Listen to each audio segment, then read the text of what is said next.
जितने आस्था चैनल पर कथा सुन रहे हो, जितने फेसबुक और यूट्यूब पर सुन रहे हो, बहुत सावधानी से सुनना। 2 बार पशुपति व्रत कर लिए, आपने ये कर लिया, आपने प्रदोष कर लिया, आपने सोमवार कर लिया, आपने सारे अनुष्ठान कर लिए, बहुत सारे उपाय भी करे। तो आज बहुत सुंदर सा एक उपाय है, बहुत सुंदर सा, शायद आपकी जिंदगी में सबके काम आएगा, सबके काम आएगा। स्त्रियों को अखंड सौभाग्य के लिए जो नारी वैधव्य नहीं होना चाहती है, उस नारी को पूर्णिमा के कितने व्रत करना चाहिए।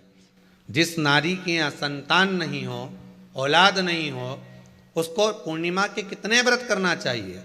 जिस नारी का पुत्र पति बहुत बीमारी से ग्रसित हो, लग रहा हो कि ये मेरा बेटा बहुत बड़ी बीमारी में घिरा हुआ है, तो नारी को कितने व्रत करना चाहिए पूर्णिमा के दिन। आंकड़े के पत्ते की जो माला होती है, ये माला कार्य की सिद्धि के लिए होती है। इसमें एक एक आंकड़े के पत्ते पर सीताराम लिखा जाता है। मात्र एक पत्ता ऐसा होता है जिस पत्ते पर सीताराम नहीं लिखा जाता। 108 पत्ते में से एक पत्ता, बस उस पत्ते को हथेली में रखकर उल्टा हाथ आपको रखना है और अपनी कामना कर कर उस पत्ते को बांध देना है। ये जरूरी नहीं है कि 25 के बाद बांधो, 50 के बाद बांधो या 100 के बाद बांधो, आपकी मर्जी पड़े। उस खाली पत्ते को कहीं पर भी बांध दीजिए और उस माला को अपनी कामना कर कर श्री हनुमान जी महाराज को समर्पित कर दीजिए। महाराज, इसके लिए कोई तिथि, कोई दिन, कोई वार निश्चित नहीं है। बस ये माला जब हनुमान जी को चढ़ जाए, तब एक घी का और एक तेल का दिया हनुमान जी के सम्मुख में लंबी बाती का लगा देना महाराज, और अपनी कामना कर कर आप आ जाइए। आपकी वो कामना 2.5 महीना या 3 महीना, इससे ज्यादा नहीं जाएगा, वो कामना बाबा पूरी करेगा। क्योंकि शिव और हनुमान ये सब एक ही स्वरूप है। स्वयं भगवान कृष्ण ने माता यशोदा को द्वापर में भी बताया है कि पूर्णिमा के 32 व्रत होते हैं। कितने व्रत होते हैं? 32।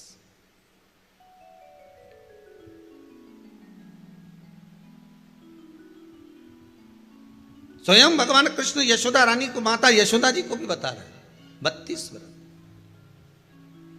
अब आपको किसी ने बता दिया होगा कि 8 कर लो, 7 कर लो, 6 कर लो, 12 कर लो, इसलिए आपने बोला कि 12 कर लीजिए, 32 कर लीजिए। अरे यहां तो द्वापर की कथा भी कहती है। यशोदा जी ने एक बार भगवान कृष्ण को रोक कर कह दिया, ए कन्हैया रुको। कन्हैया बोले, बोलो मां क्या बात है। कन्हैया जरा रुकिए, इधर आओ जरा। भगवान कृष्ण आए। हाँ मां बोलिए। किस जगह का प्रसंग है ये? जिस समय पर राधा रानी कुरुक्षेत्र में नंद बाबा और यशोदा जी को लेकर कुरुक्षेत्र के कुंड में, ब्रह्म सरोवर में स्नान कराने के लिए लेकर जाती है, ग्रहण का समय पर। और जब भगवान कृष्ण उस कुरुक्षेत्र के उस सरोवर में स्नान करने आते हैं, तब यशोदा जी ने अपने लाला से प्रश्न किया है, पूछा है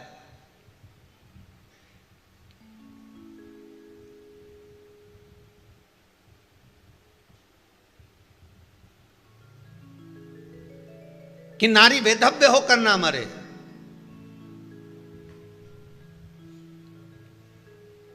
उसका पति कोई रोग से ग्रसित ना हो, उसका पुत्र किसी रोग में ना पड़े।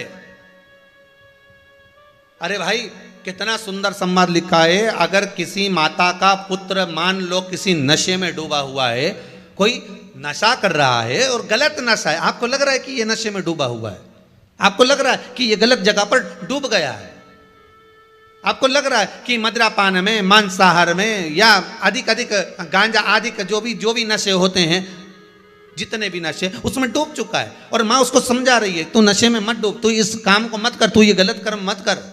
माँ उसको समझा कर हार गई। तो मेरा माताओं से निवेदन है, आप उसको समझाना बंद कर दो, एक काम करना प्रारंभ कर दीजिए। हमें जो शिव महापुराण के माध्यम से शास्त्र कह रहा है कि आप 32 पूर्णिमा के व्रत प्रारंभ कर दो। उसमें करना क्या है आपको?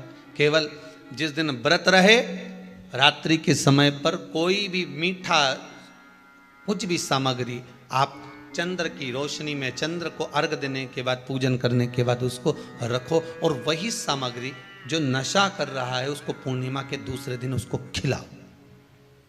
आप धीरे धीरे खिलाना चालू करेंगे, जिस नशे में वो डूबा हुआ उस नशे से वो छूटना प्रारंभ हो जाएगा। 2 पूर्णिमा व्रत करके तो देखो, तीसरे में तुम्हें जरूरत ही नहीं पड़े।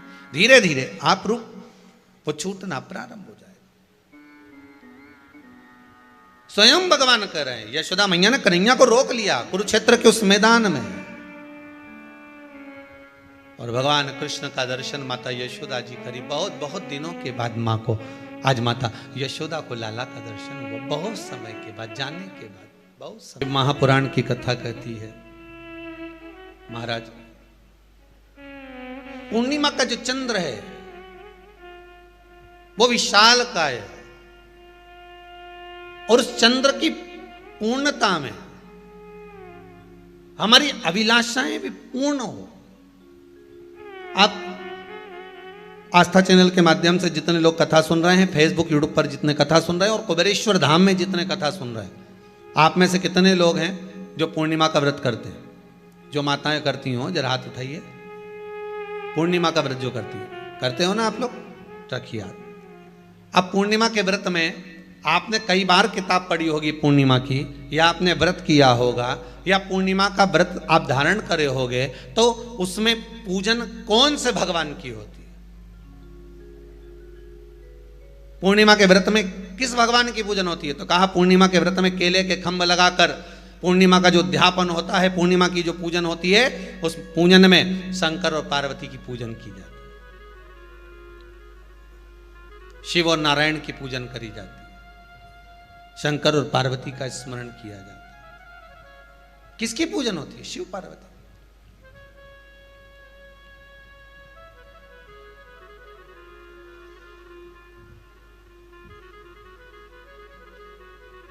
क्यों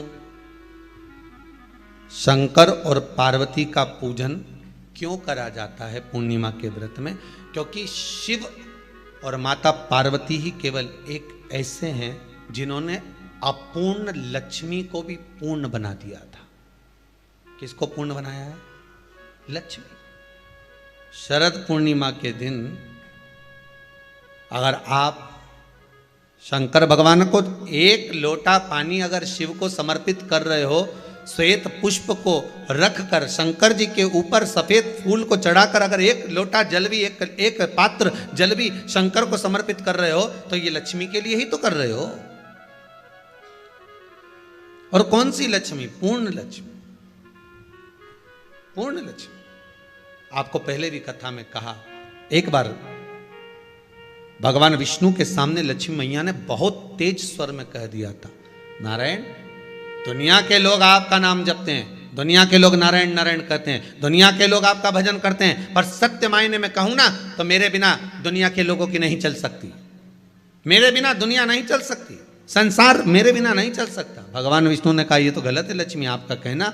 एक दिन लक्ष्मी को अहंकार आ गया, अहंकार के संबोधन जब माता लक्ष्मी करने लगी तो भगवान, उसी समय पर भगवान विष्णु को क्रोध आ गया, और भगवान विष्णु ने कह दिया, लक्ष्मी तू इतनी बड़ी बड़ी बात कहती है कि तेरे बिना नहीं रह सकती संसार। मैं तुझे कहता हूं लक्ष्मी, तू अपूर्ण है,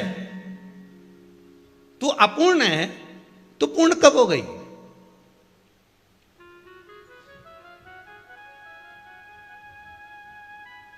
तेरी पूर्णता कहां हो गई?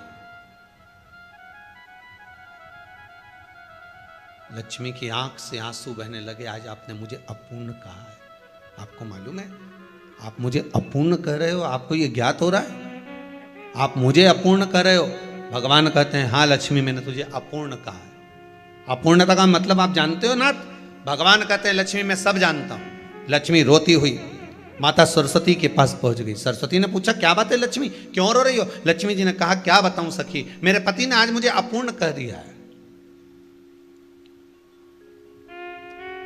तो क्यों रो रही है तू? अपूर्ण अगर कह दिया, पति ने ही तो कहा है ना, तो क्यों रोना? चल मेरे साथ में। और सरस्वती मैया माता लक्ष्मी को लेकर सीधे पहुंच गई माता पार्वती के यहां।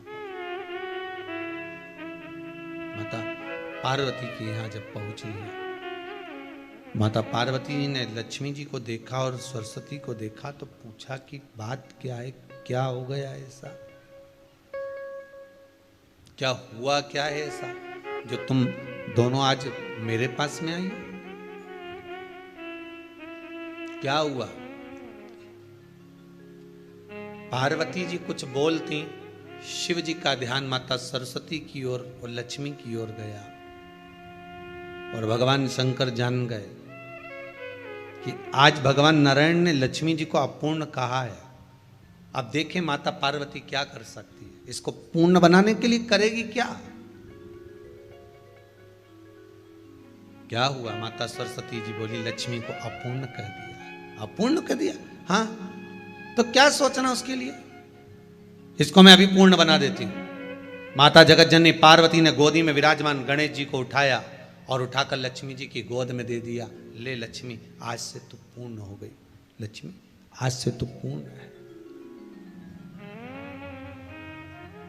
गोदी में जब तक संतान नहीं है तो नारी को लोग अपूर्ण समझते हैं, पर माता पार्वती जी ने संपूर्ण ब्रह्मांड में एक सिद्धता प्रदान कर दी कि अपने गोदी के लाल को, अपने गोदी के पुत्र को माता ने लक्ष्मी की गोद में देकर लक्ष्मी को पूर्ण बना दिया। वो दिन कौन सा था? यही शरद पूर्णिमा का दिन था। कौन सा दिन? लक्ष्मी को पूर्ण करने का दिन। पूर्ण करने का। केवल अमृत ही नहीं बरसता, पूर्णिमा के दिन लक्ष्मी भी बरसती है। श्री शिवाय नमस्तुभ्यम। सब बोलिए एक बार जमकर, श्री शिवाय नमस्तुभ्यम। प्रैक्टिकल जरूर करना, कहीं सियोर वाला महाराज झूठ तो नहीं बोल रहा। शास्त्रों की बातें हमारे जीवन में हमें सुख प्रदान करे, इसलिए इस भाव का आनंद करते हुए आज की कथा को विराम देते हैं। श्री शिवाय नमस्तुभ्यम। मेरे चैनल को सब्सक्राइब करें, बेल आइकन प्रेस करें, जिससे कि आपको लेटेस्ट वीडियो की नोटिफिकेशन मिल जाएगी।